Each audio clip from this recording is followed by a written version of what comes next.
My name is Sarah. I recently turned 30, and I've been married to Joey for a year and a half. When Joey, the man I've always wanted to marry, proposed, I was overjoyed. We both looked forward to building a lifetime of memories and supporting each other. In hindsight, those were truly happy times. The first signs of trouble in my marriage came about 3 months after we tied the knot. Out of the blue, I got a call from my mother-in-law, Grace, asking us to visit Joey's family home. Since Joey had wanted me to be a stay-at-home wife, I was mainly focused on household chores. Grace knew this, so when she called, I promptly said, "Sure, I'll be right over," and headed to Joey's family home. Upon arriving, Grace was waiting at the front door. "Hi, Grace," I greeted her, but unlike other times, she ignored me. Instead, she said, "Come in quickly. There are various things I need you to do today," and ushered me into the living room. Grace? What do you need me to do?" Grace sat down and instructed, "The kitchen sink is full of breakfast and lunch dishes. Please wash them for me," pointing toward the kitchen with her chin. I was shocked and didn't know what to say. I had never been treated this way before. Grace, seeing my confusion, snapped. "What are you standing around for? Didn't you hear me? I said wash the dishes." Intimidated by Grace's unusual demeanor, I hastily replied, Okay," and made my way to the kitchen. I stood in front of the sink, my heart pounding so hard, it felt like it would jump out of my chest. I had never seen this side of Grace before. Whenever Joey and I had visited in the past, she was much kinder and cheerful. So why now? The word harassment suddenly flashed across my mind. Could it be happening to me? Something I'd only ever seen in soap operas was happening to me in real life? The realization made my blood run cold. I couldn't afford to make Grace any angrier. With that thought, I quickly washed and put away the dishes. "Grace, I'm done with the dishes." With that, Grace replies, "All right, laundry's next. Then cleaning. Make sure you get all the way up to the stairs." She then lays back on the living room sofa and falls asleep. I'm left standing, puzzled. I don't know where the cleaning supplies are, or the specifics of how this household does laundry. I hesitantly ask, Grace?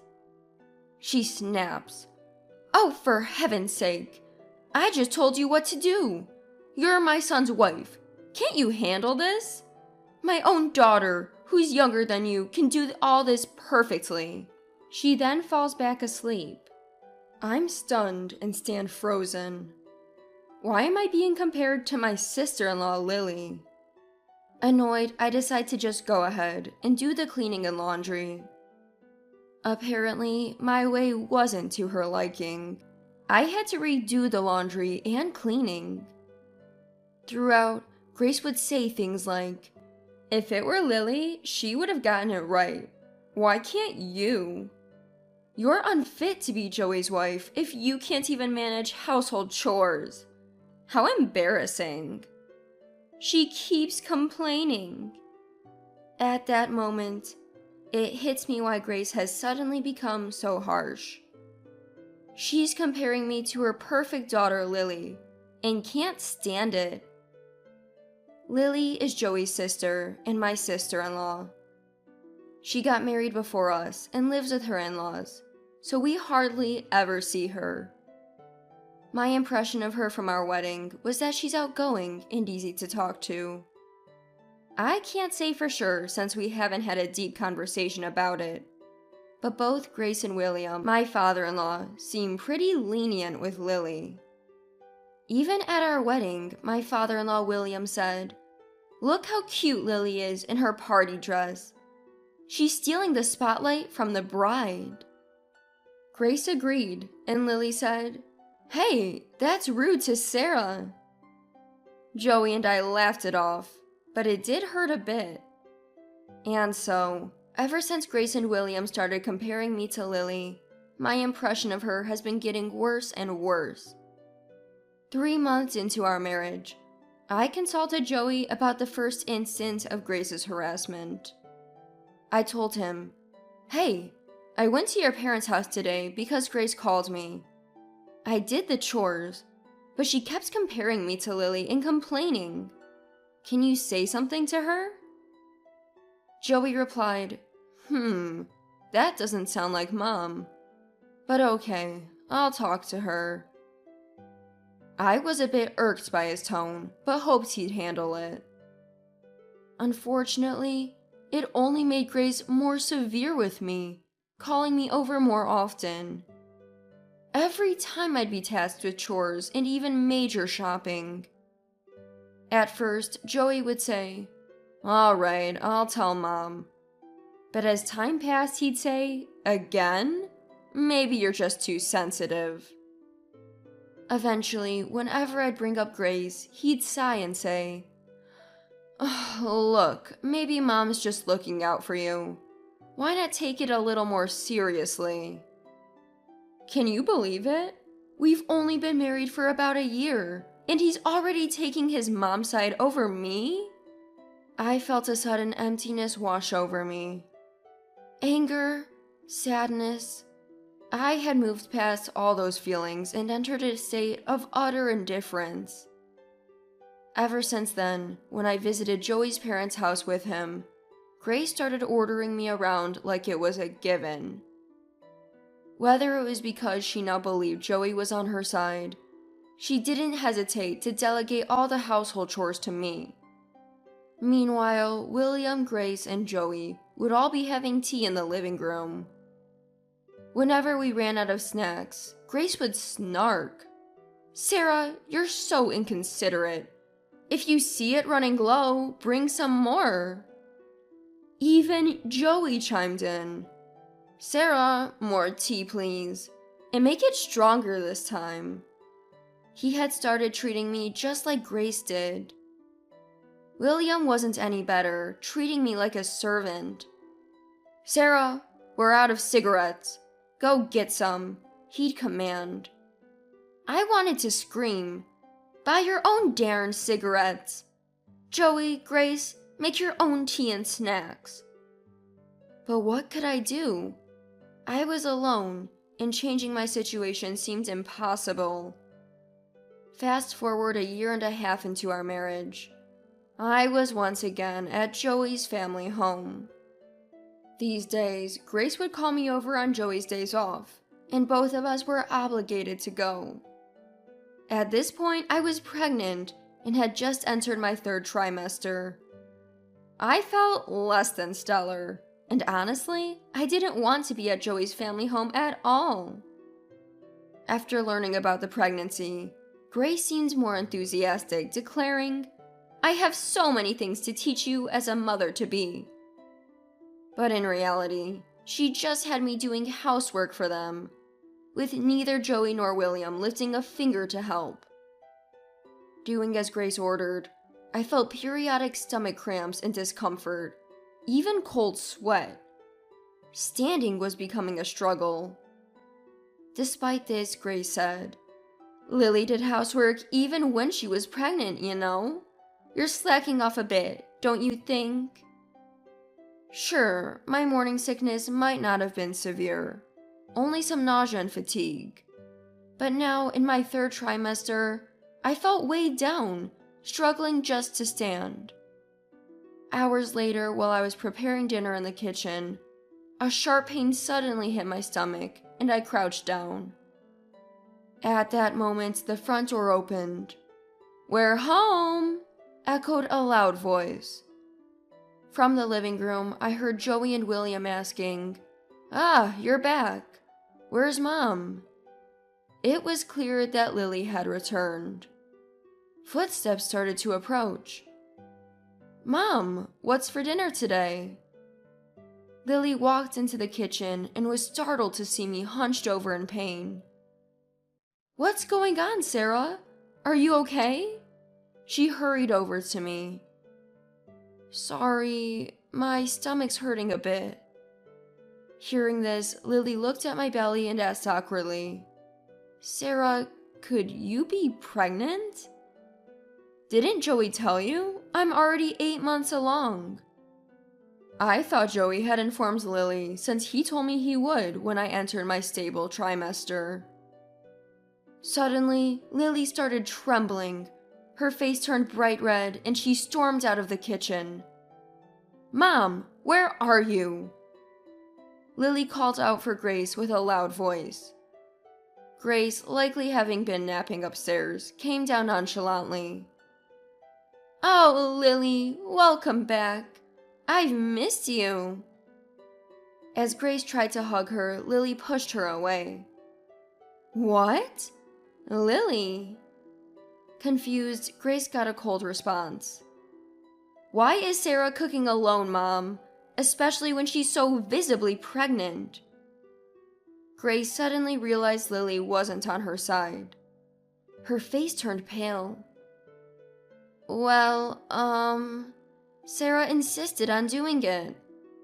"No way! Do you know how hard it is to be on your feet all day during the late stages of pregnancy? You've been pregnant. You should know." Lily yelled furiously. Grace was deeply shocked that her beloved daughter wasn't siding with her and slumped to the floor. Ignoring Grace, Lily headed to the living room. Picking up a newspaper, she hit Joey on the head and yelled, "Who got Sarah pregnant while you sit here playing on your phone? Aren't you ashamed?" What? Joey was too stunned to grasp the situation. "Seriously? Sarah's being mistreated by Mom and you're oblivious? Are you dumb?" As Lily lunged at Joey, William intervened. "Lily, calm down." "Don't talk to me about calming down, Dad. Remember when I brought my husband to meet you? You told him to prioritize and take care of me after we got married. What about this mess? Your son is playing games while his pregnant wife is left alone." William couldn't utter a word and just looked down, his face turning pale. Finally, Lily told all three, "Cool your heads, you inhumans," and kicked William, Grace, and Joey out of the house. The room at Joey's parents' house falls silent. Suddenly, Lily seems to remember I'm there. She turns around and says, "Oh, Sarah, I'm sorry for yelling. Did I scare the baby? Are you okay?" Her strong demeanor from moments ago instantly vanishes. I find her sudden change in mood so funny that I can't help but laugh. "What? Sarah? What's so funny? I'm really concerned here." "Yeah, sorry. I get it, Lily. Thanks for sticking up for me." When I actually say thank you, tears start to flow. All the pent-up emotions I'd been holding back come rushing out. To me, who had felt so alone, Lily's words and actions meant the world. My impression of Lily starts to improve after this incident. Seeing me cry, Lily apologizes profusely. She says she's sorry for not noticing anything wrong before, for her own mother's terrible behavior, and for her embarrassing brother. "I'm really sorry," she says. But of course, it's not Lily who should be apologizing. Grace for what she did, and William and Joey for turning a blind eye. They're also in the wrong. Even I am for not seeking help sooner. I assure Lily, "Don't worry, it's all good now." And we sit down to the dinner I'd prepared. Afterwards, Lily drives me home. A few hours later, a likely scolded Joey returns. He's completely changed his tune, saying, Sarah, I'm really sorry about everything. It won't happen again. When I report this to Lily, she says, "That's good to hear. But if anything like this happens again, don't hesitate to divorce him." And I fully intend to. Grace and William visit our home later to formally apologize. "We were wrong. We're really sorry." From that point on, no more summons to Joey's family home, and no more harassment from Grace. Joey also stopped suggesting we visit his family, allowing me to relax for the remainder of my pregnancy. All thanks to Lily. We've been in touch frequently since then, even having casual phone calls. We chat about this and that, feeling like real friends. Once things settle down after the baby's born, I plan to visit Joey's family again. When I tell Lily, she says, "Let me know when you're going. We'll plan a family visit too." It's so reassuring to have her. From the bottom of my heart, I'm glad Lily is here. I think everything will be okay now. With Grace, with Joey, I think we'll manage.